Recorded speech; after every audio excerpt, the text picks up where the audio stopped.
नमस्कार, मैं डॉक्टर राजन मौर्य आपका अपने यूट्यूब चैनल पर स्वागत करता हूं। आज का जो हमारा टॉपिक है वो है थायराइड ग्रंथि संबंधित बीमारियां। जब हम बात करते हैं थायराइड ग्लैंड रिलेटेड बीमारियों के बारे में तो इसमें दो तरह की बीमारियां आती है। एक को हम बोलते हैं कि हाइपरथायराइडिज्म और एक को बोलते हैं हाइपोथायराइडिज्म।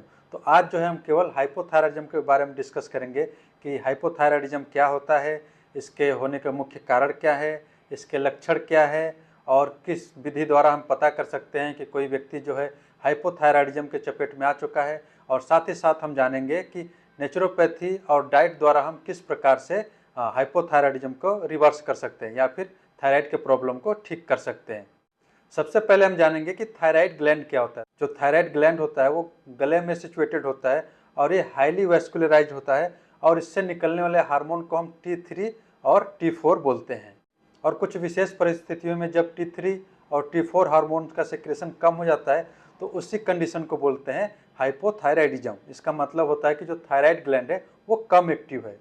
इन दो हार्मोन को भी कंट्रोल करने के लिए एक हार्मोन होता है जिसको बोलते हैं थायराइड स्टिमुलेटिंग हार्मोन, और ये पिट्यूटरी ग्लैंड से सेक्रेट होता है, जिसका मुख्य कारण का काम होता है कि थायराइड जो हार्मोन्स है T3 और T4 इसका जो है कंसंट्रेशन ब्लड में मेंटेन करना। अगर किसी को हाइपोथायराइड का प्रॉब्लम है और उसका T3 T4 नॉर्मल है, फिर भी उसका अगर TSH बढ़ा है तो वो उसको भी हम लोग बोलते हैं कि वो हाइपोथायराइड का पेशेंट है। अब हम जानेंगे कि जो T3 है या फिर T4 है या फिर जो TSH हार्मोन्स है इसका नॉर्मल वैल्यू कितना होता है हमारे बॉडी के अंदर। जो TSH का नॉर्मल वैल्यू होता है वो होता है 0.4 से लेकर के 4 मिली यूनिट्स पर लीटर। जो T4 हार्मोन्स का नॉर्मल वैल्यू होता है वो होता है 9 से लेकर के 25 पिकोमोल्स पर लीटर तक। और जो T3 हार्मोन का नॉर्मल वैल्यू होता है वो होता है 3.5 से लेकर के 7.8 पिकोमोल पर लीटर। अब हम जानेंगे कि हाइपोथायराइडिज्म होने का मुख्य कारण क्या है। तो उसमें सबसे पहला जो कारण होता है वो होता है आयोडीन डिफिशियंसी। अगर किसी के भोजन में आयोडीन का डिफिशियंसी है तो वो बहुत बड़ा कारण बनता है हाइपोथायराइडिज्म का। साथ ही साथ कुछ भोजन ऐसे होते हैं जो कि आयोडीन के बाइंडिंग को प्रिवेंट करते हैं, जिसकी वजह से कि आयोडीन का प्रॉपर यूटिलाइजेशन नहीं हो पाता। उन भोजन में जैसे आते हैं कैबेज आता है जिसको पत्ता गोभी बोलते हैं, इसके साथ ही शिमला मिर्च होता है और मूली होता है और शलजम होता है। ये कुछ ऐसे भोजन हैं जो कि आयोडीन के एब्जॉर्प्शन को बाधित करते हैं, या फिर यूँ कहें कि आयोडीन का जो प्रॉपर फंक्शनिंग है उसको ये प्रिवेंट करते हैं। इन सब के अलावा कुछ और ऐसे भोजन होते हैं जिनमें कि साइनोजेनिक कंपाउंड्स होते हैं जो कि आयोडीन के प्रॉपर फंक्शनिंग को डिस्टर्ब करते हैं, जैसे एलमंड्स है या फिर पालक है या फिर तीसी है या फिर जो सेम की फली होता है। इन सब के अलावा कभी कभी ऐसा होता है कि उसके अंदर पेशेंट के अंदर जो है कि हार्मोनल डिसबैलेंस हो जाता है। हो सकता है वो किसी मेडिसिन पर लंबे टाइम से हो, या फिर हो सकता है कि उसके अंदर ओबेसिटी हो, अगर वो लेडीज है तो हो सकता है उसके अंदर पीसीओडी का प्रॉब्लम हो, तो जिसकी वजह से हार्मोनल डिसबैलेंस आता है। और उस हार्मोनल डिसबैलेंस में भी थायराइड ग्लैंड का हार्मोन भी डिसबैलेंस हो जाता है और हाइपो या हाइपरथायराइडिज्म का शिकायत देखने को पेशेंट के अंदर मिलता है। जो हाइपोथायराइडिज्म का केस है वो अमूमन 11% जो होता है फीमेल्स में ज़्यादा होते हैं इन कंपेरिजन टू मेल्स। इन सब के अलावा जो कुछ इन्वायरमेंटल पॉल्यूटेंट्स होते हैं जैसे कि रिजर्सिनॉल्स एंड थैलिक एसिड, ये भी जो है कि हाइपोथायराइडिज्म का कारण है। इन सब के अलावा जो है स्ट्रेस भी एक बहुत बड़ा कारण बन चुका है हाइपोथायराइडिज्म का। अब हम जानेंगे कि हाइपोथायराइडिज्म के पेशेंट में क्या क्या जो लक्षण है उसको देखने को मिलता है। तो सबसे पहले उसका जो वेट होता है वो बढ़ता है, साथ ही साथ उसका मेमोरी लॉस होता है, उसको कोई चीज़ें जल्दी याद नहीं रहती, उसका एक जगह पर कंसंट्रेशन नहीं बन पाता, उसके हाथ पैर ठंडे रहते हैं। इन सब के अलावा उसके तेज़ी से बाल झड़ना, हाथ और पैर पर म्यूकोपॉलीसैकेराइड्स के इकट्ठा होने के कारण वहाँ पर स्वेलिंग रहना, ये सब जो है कि कुछ मुख्य लक्षण है जो एक हाइपोथायराइड के पेशेंट के अंदर देखने को मिलते हैं। अब हम जानेंगे कि हम लैब में किस प्रकार से लैब टेस्ट द्वारा ये कंफर्म कर सकते हैं कि कोई जो पेशेंट है वो हाइपोथायराइड या फिर हाइपरथायराइड के चपेट में आ गया है कि नहीं।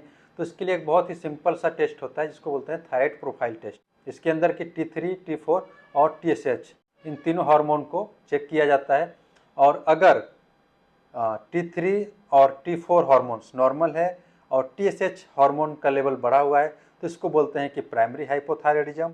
और यदि TSH हार्मोन का लेवल बढ़ा हुआ है और जबकि T3 और T4 हार्मोन का लेवल जो है घटा हुआ है तो इसको बोलते हैं कि सेकेंडरी हाइपोथायराइडिज्म। और इसी रिपोर्ट्स के बेसिस के ऊपर जो है कि कन्वेंशनल मेडिसिन सिस्टम में थायरॉक्सिन नाम का टेबलेट आता है, जिसको कि 25 mg, 50 mg, 75 mg, 100 mg या 150 mg पेशेंट के कंडीशन के हिसाब से प्रिस्क्राइब करते हैं कन्वेंशनल मेडिसिन सिस्टम में। कभी कभी क्या होता है कि कुछ लेडीज़ प्रेगनेंसी में अपना थायराइड प्रोफाइल का जांच कराते हैं, उस टाइम जो है T3, T4 या TSH का जो नॉर्मल वैल्यू होता है वो उस रिपोर्ट में नहीं आता, तो वो परेशान होते हैं कि उनको थायराइड का प्रॉब्लम हो गया। तो ऐसा बिल्कुल नहीं है कि प्रेगनेंसी के केस में क्या होता है कि हार्मोन्स का जो लेवल होता है वो बहुत ऊपर नीचे हो जाता है। तो उस कंडीशन में क्या होता है कि लोगों को ऐसा लगता है कि वो थायराइड के चपेट में आ चुके हैं, पर वो ऐसा नहीं है। वो एक्चुअल जो थायराइड है या हाइपोथायराइड है या उसको नहीं है, ये डिलीवरी के बाद ही पता लगता है, और वो भी कम से कम 25 से 30 दिनों के बाद। अब हम बात करेंगे कि जो हाइपोथायराइडिज्म है इसका मैनेजमेंट किस प्रकार से कर सकते हैं। तो इसके मैनेजमेंट के दो मेथड्स है। एक तो हम एलोपैथिक दवाइयों के ऊपर जाए, जिसमें थायरैक्सिन नाम का टेबलेट आता है, और उसका सेवन करें। और उसको हम बहुत लंबे टाइम तक जब यूज करते हैं तो उसकी वजह से क्या होता है कि कैल्शियम और विटामिन डी का जो है बॉडी में डिफिशियंसी होने लगता है, जिसकी वजह से हमें अलॉन्ग विद द थायरैक्सिन टेबलेट के साथ हमको विटामिन डी और कैल्शियम का भी प्रिस्क्रिप्शन करना पड़ता है। और दूसरा मेथड होता है कि हम नेचुरल वे से किस प्रकार से अपने बॉडी के अंदर जो है कि प्रॉपर आयोडीन की मात्रा को बढ़ा दें, और साथ ही साथ हम अपने हाइपोथायराइडिज्म को डाइट द्वारा, एक्सरसाइज द्वारा, योगा द्वारा और नेचुरोपैथिक ट्रीटमेंट्स द्वारा किस प्रकार से हम रिवर्स करें। तो सबसे पहले मैं बात करूंगा कि हाइपोथायराइड के पेशेंट को डाइट में क्या क्या लेनी चाहिए और क्या क्या नहीं लेनी चाहिए। जिस भी पेशेंट को हाइपोथायराइड का प्रॉब्लम है उसको सुबह सुबह धनिया वाटर लेना चाहिए। इसके अलावा एक पंचामृत वाटर होता है, जिसको बोलते हैं कि धनिया, मेथी, जीरा, अजवाइन, सौंफ, इन सब का पाउडर बना कर रख ले और रात को 1 चम्मच पानी में भिगो करके 1 गिलास, और सुबह खाली पेट उसका सेवन करें।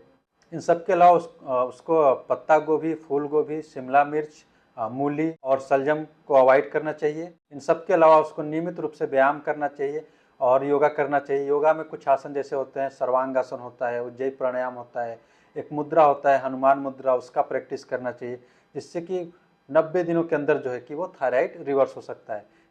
इन सब के अलावा जो है पेशेंट को अपना लाइफ स्टाइल सुधारना चाहिए, अपने खान पान के ऊपर काम करना चाहिए। जो फास्ट फूड है या जंक फूड है उनको बिल्कुल अवॉइड करना चाहिए, कोल्ड ब्यूरेजेज को अवॉइड करना चाहिए, और साथ ही साथ जो रेफ्रिजरेटेड फूड है या रीहीटेड फूड है उनको अवॉइड करना चाहिए। अब हम बात करेंगे कुछ नेचुरोपैथिक ट्रीटमेंट्स होते हैं जिसको कि वो घर पर ही अपने ऊपर ट्राई कर सकता है, इसके बहुत अच्छे रिजल्ट्स है। सबसे पहला आता है hot and cold compress on the neck. अगर वो गर्दन के ऊपर ठंडे गर्म का सेक करे तो जिससे क्या होगा कि वहाँ पर ब्लड्स का सप्लाई बढ़ेगा, जिसकी वजह से थायराइड ग्लैंड का फंक्शनिंग प्रॉपर होगा। इसके अलावा अगर गर्मियों का सीजन है तो अपने पूरे बॉडी पर मड अप्लाई कर सकता है, या पेटों के ऊपर और आँख के ऊपर मड पैक रख सकता है, जिसकी वजह से भी थायराइड प्रॉब्लम में काफ़ी रिलीफ पड़ता है। इसके अलावा हम बोलते हैं पेशेंट को कि हफ्ते में 1 बार वो स्टीम बाथ जरूर ले। इससे क्या होता है कि उसका जो बॉडी के सेल्स का मेटाबॉलिज्म है वो प्रॉपर होता है, जिसकी वजह से आयोडीन का जो फंक्शनिंग है वो प्रॉपर हो पाता है, और कहीं ना कहीं उसके जो थायराइड ग्लैंड संबंधित जो बीमारियां हैं वो ठीक होती नज़र आती हैं। इसी के साथ मैं अपने वीडियो को यहीं समाप्त करता हूं। आशा करता हूं कि मैंने जो भी बताया आप लोगों को समझ में आया होगा। आप लोगों का बहुत बहुत धन्यवाद।